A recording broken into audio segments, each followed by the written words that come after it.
What's up, guys? So today we are going to be doing a race recap of the two events that I ran last Saturday at the DePaul Indiana Division III Championships. It's just basically all of the Indiana Division III teams, and it's technically not the classification of a championship meet. But for many of the teams, it's their last race or one of them before their conference meets. So definitely a competitive tune-up, as there are a lot of great teams in Indiana. But to start off today, I'll be running the 1500 here, me and my teammate Alex. And just one person who I knew going into this race was Matt Rowley from DePaul. We had raced indoors before, and he had definitely run a good time. He actually beat me by, I think, 1.5 or 2 seconds in a final kick on the last 200. So it's definitely looking for redemption going this lead, and I know he likes to front run. So it's something that was definitely in my mind going into this race. But without further ado, I'll get the clip going here. It's the guns up.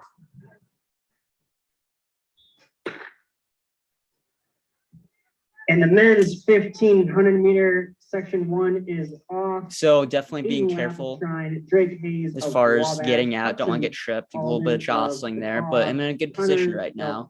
I don't want to get to the rail immediately because I don't want to get boxed in, but just kind of staying outside. It's a pretty quick first 100, 14 high, 15 lowish.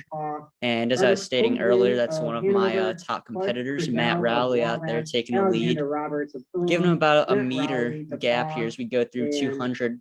About 31 or so, because I know he's going out hard. But now here we're going into the wind. I want to tuck in right behind him, make sure that don't let him get too much of a jump on me. So I'm in second here.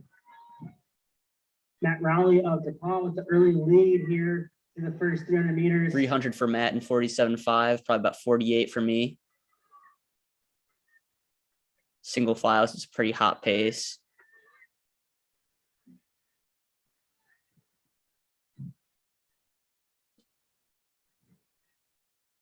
Through 400, about 63.5 or 63, 64-ish. Bit of a gap forming, but I know it's early. The pace might slow a little bit here in the second or third lap, so I'm just keeping aware. This Wabash guy wants to go by me. I'm fine with that. Kind of have to choose which moves you need to want to cover in a mile or a 1500, not expend energy too early, so I'm fine with that. Still keeping contact with Matt. I can see him, so it's okay. Just more people to break the wind, quite frankly. And I really like the fact that I'm able to be running the inside, running the shortest line. I don't have to be outside of lane 1 or lane 2 here.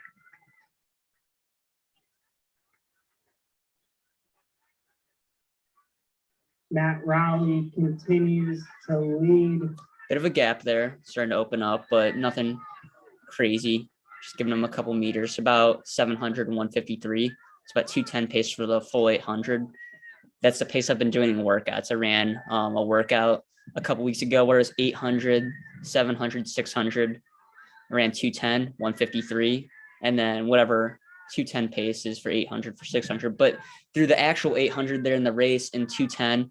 And so we're out fast. I haven't ever actually run 420 in a full mile race or even a 1500, but I know I can handle that from workouts. However, though, now you kind of see that the race is starting to slow up a little bit. The Wabash guy kind of wants to take to the front. And on top of that, kind of trail group of 3 there is now caught up to us here. 6 guys with 500 meters or so to go. So 500 to go, as the commentator says. I'm very wary because I know the pace is slightly slowed up front. I don't want to get boxed in by that DePaul guy kind of coming up by me. So I take a step out, kind of go past Matt. Comfortable position there. I mean, I'm okay with being on the outside of lane 2. I don't want to be boxed when I have to make a move.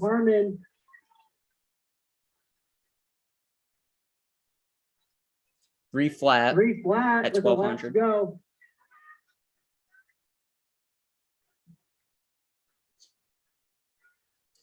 So kind of coming up here. And I go right onto the shoulder of the Wabash guy and pause it right there. So kind of, it was one of those decisions where it's kind of questionable now looking back that I take the lead this early, but kind of my rationale is the idea that I don't want to be running in lane 2 all the way through the curve. Although I'm in a good position to slingshot, if that's the case, I'm able to hold that in lane 2 all the way. It's a fair bit of extra distance. But also they're just staying in lane 1. There's the risk of being boxed on the inside. So it's kind of a risk either way you look at it. Hindsight 2020. But I go into the lead here, and then I'll kind of let this last 280 meters play out. There goes Connor Del Carmen of Earlham, Not all out yet, just kind of winding it up. followed by Matt Posture's Raleigh. starting to kind of go to shit a little bit, honestly, but it's all right. 3:33 with 200 to go. 4 guys with 150 meters to go. That Wabash guy kind of fell off a little bit, the one who I passed. I know Matt's my biggest competition. He's a great kick, as I knew indoors. Top gear here as I come into Connor Del 100 to Carmen go. still leads. Oh, man, it is tough too. It's at DePaul, so And here everyone's rooting comes for Matt that guy, Raleigh of Matt. DePaul. Great kick, honestly. Matt Raleigh of DePaul is going to take it. 402, 403, 404. Officially. So I officially ran 404.25, about a 424 mile conversion for second place. So PR 1500. That's my first 1500 in college, but even converted to the full mile, it's a PR. Pretty happy with it as far as the time goes and what it indicates for my fitness. And even my speed, which is lacking in high school, it's starting to look a little bit better. It's not top tier. But if I keep on winning, or if I keep on improving on it, I have no doubt that I can start to win these races. I closed my last 400 about 63. Last 200 was 31. So I definitely think that if I keep on improving that, I'll definitely be able to improve. But just overall, again, it's probably the fact that I went a little bit too early and it was a windy day, so people were able to come around me that last 100. But I'm satisfied with it. And now we're going to move on to the 5K here. All right, so 5K here, kind of what I'm thinking going into this race is just that I have nothing to lose. The week prior, I ran just a god-awful 5K at the Manchester Invitational, running 15:47 for 6th place. And when I say god-awful, if you run that time, that's a very good time. There's nothing wrong with that, but just more based on what I know that I can do based off my fitness. It was not representative of what I could do. So I had a strong feeling, even with the 1500 my legs, knowing that I could be a little bit tired, that I was going to go out there and run much faster than that. And actually earlier in the week, the top runner in our conference and the top runner from Manchester, Enrique, he messaged me. He's a 29 high 10K runner and 14:30 5K PR indoors, I believe, that he was just going to pace his teammates in this race right at 15 flat pace to try and help them to dip under 15 minutes. And he said that if I wanted to ride the train, give him a little bit of extra competition to kind of help out with that endeavor, that I should feel free. And that was just my plan in this race, to look at Enrique's back for as long as I could and stick with the Manchester boys and hang tough here. So I'll let the race start here. And we're off.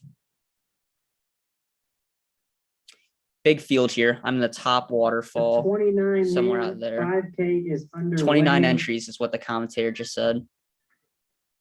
Gradual break in here, nothing too crazy. You want to run the best tangent possible, not get tripped or spiked or anything. Just kind of don't want to be in the lead though either. But I know it's probably gonna be a fast first 200 because those guys have to get out quick to make sure they're at the front. So 3 Manchester guys out front and 1 Connor Del Carmen in there.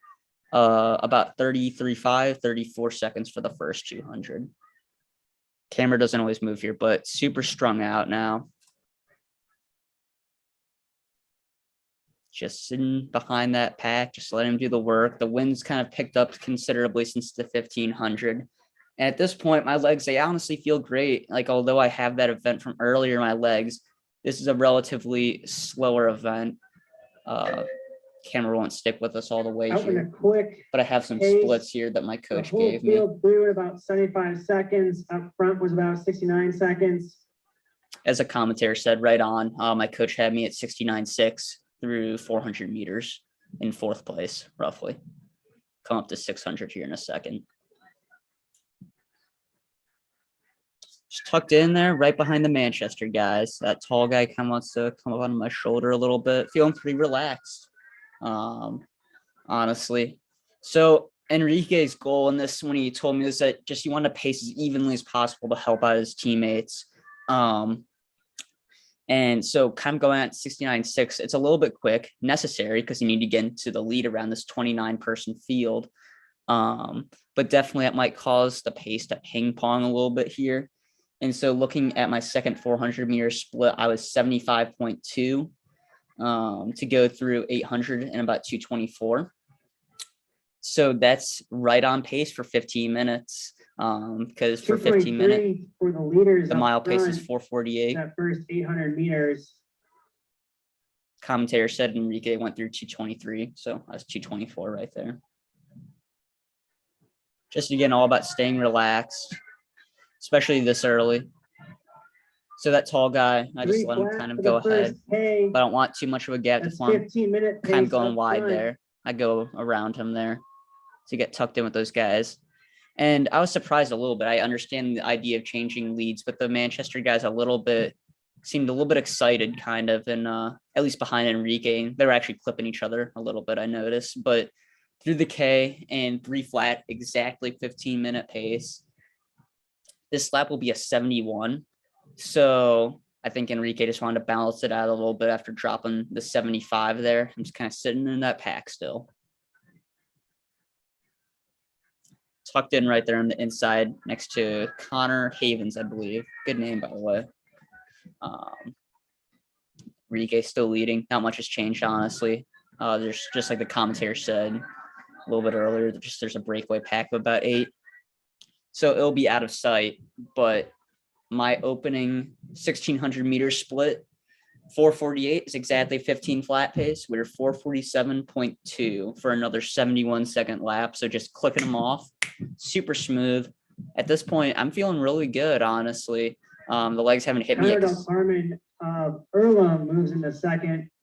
Sorry, I just heard the commentator there. But yeah, I started to notice a bit of a gap between the Manchester guys, the rest of them at least, and Enrique. So as the commentator said, I moved into second. I went around them, wanted to be right on Enrique's back. Because although I knew that their goal was also to be around 15 flat, if not under, I knew that if they started to fall off, I need to still run my own race. And there I am in second now.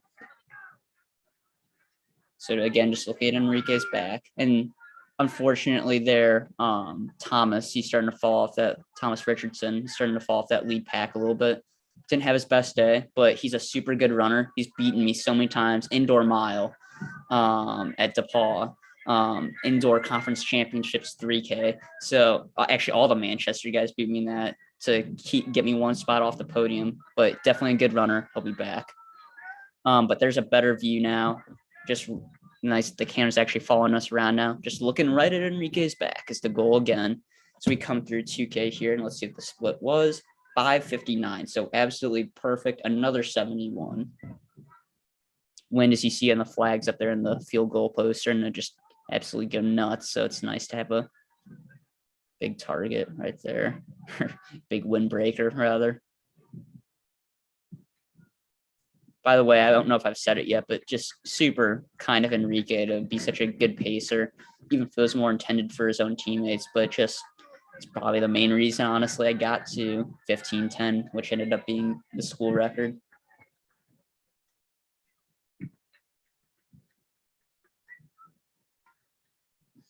So now about a lead pack of 4, kind of. It's now a pack of 4 up front. As noted by Enrique Salazar, Connor Coleman. So Enrique's kind of looking around at this point, as you saw there.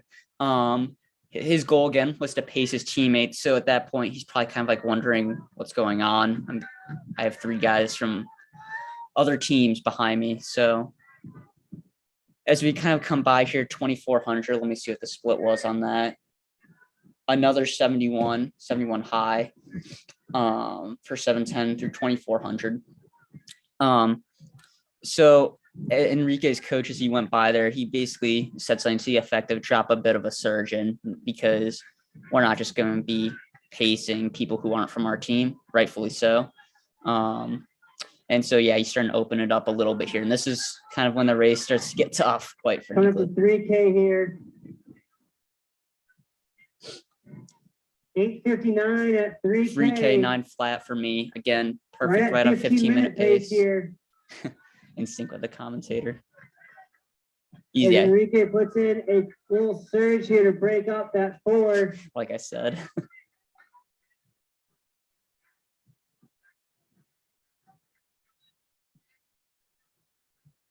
And there's a DePaul guy kind of swinging wide on me. He's trying to cover Enrique's move. He hung tough in there. He got me. He finished about 5 to 10 seconds ahead of me. Should be like 5, I think, but finished second. 9:35 at 3,200 meters. As a commentator said, 9:35. I think I was around 9:36 to see. 9:36 for a 73. So I dropped a little bit that lap, and I told people kind of after the race, this is probably one of the hardest miles of my life, just with the 1,500 my legs and the fastest. The fact that it's a decent pace, even if you're just running the 5K. 15:10 fresh is no joke, but 15:10 with a 5K in your legs. It's no joke. Joseph Packard 1 through 4.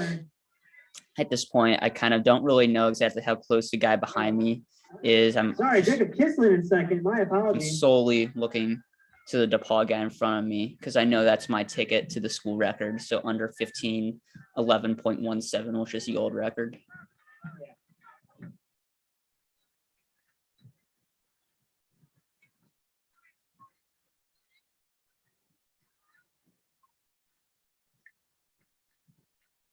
It's tough now too when you're getting gapped. I mean, anyone who's been in a race where that's happened, mentally it's tough, but especially also physically, the fact that you're getting more and more tired. And the wind is kind of picking up still as you look at the flag too up there and the field goal post. That was a 75, by the way, 10:51 through 3,600 meters.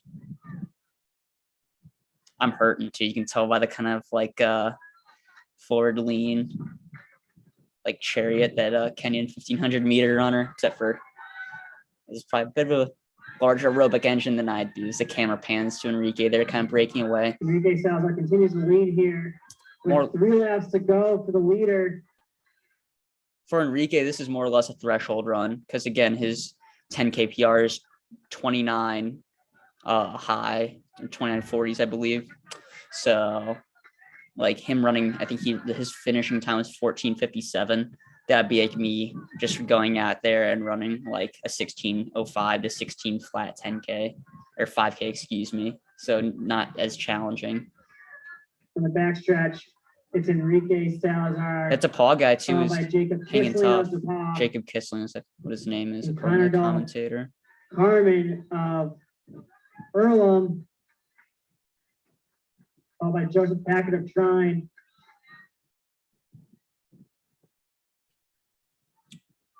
So I'm not in view there. He's still on 15-minute but pace through here. 4K, to go. 12:06 fell off a little bit. So that last K would have been, let's see here.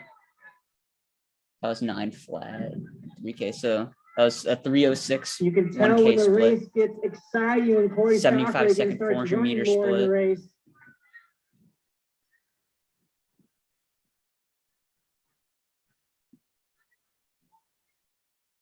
This is just hard right now. I mean, there's just no other way to put it here. As I kind of, you see me in the bottom corner.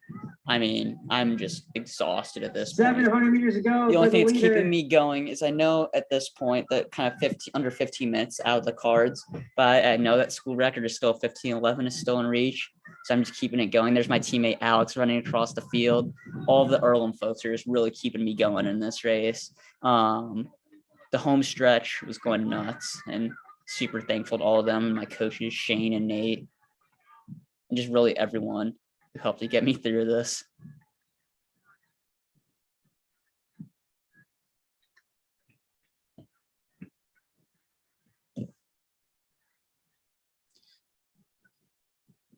On to the home stretch here with a lap to go for Enrique Salazar.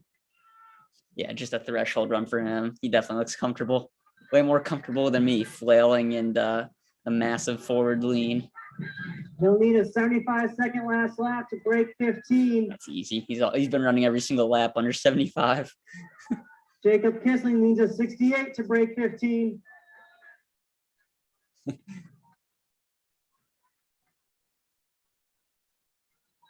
So yeah, as I came by the home stretch, just everyone from the Earlham section was just going nuts because I think they more or less knew that if not the record was on the line, that a really fast time was on the line.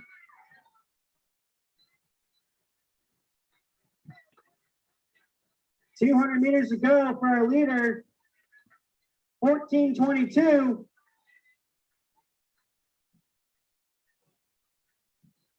14:28.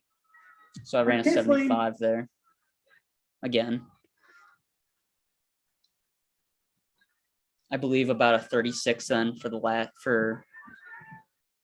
penultimate 200 as I But come Enrique around Salazar is the going to top take end the there. 5K win here, leading from the gun in the wind.